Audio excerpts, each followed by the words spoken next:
Lorsqu'on a décidé de créer cette œuvre philanthropique en 2021, on a identifié un groupe d'employeurs pour porter avec nous cette expérimentation.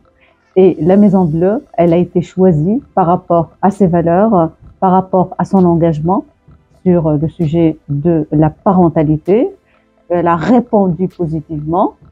Et nous sommes heureux aujourd'hui de porter ce programme national baptisé Aide aux familles monoparentales et lutte contre la précarisation des familles avec la Maison Bleue, mais aussi avec d'autres entreprises. L'engagement de la Maison Bleue aux côtés de Familles à venir était une évidence. On parle du mot de parentalité, mais avant tout de parentalité. Notre objectif premier, c'est d'accompagner nos collaborateurs, de les fidéliser. Alors moi, je dirais la première étape pour traiter ce sujet, il faut créer un statut de famille monoparentale. Ça veut dire concrètement, ça nous permettra de visibiliser la problématique et ensuite de mettre en œuvre les outils d'aide pour ces familles. Ça, c'est du côté du pouvoir public. Du côté de l'employeur, c'est la même chose.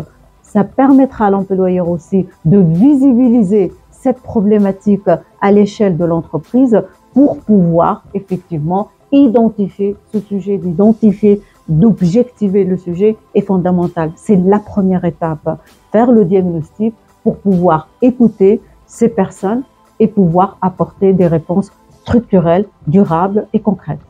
Alors, la première action que la Maison Bleue souhaite mener, c'est d'informer tous ses collaborateurs, notamment les managers, sur cette problématique de la monoparentalité en entreprise. Deuxièmement, on a créé une adresse mail et des outils de communication qui vont permettre aux salariés concernés de nous faire part de leur situation et de leurs besoins. Et enfin, troisièmement, on travaillera aux côtés de Femmes et Avenir pour pouvoir trouver des solutions adaptées à chaque situation.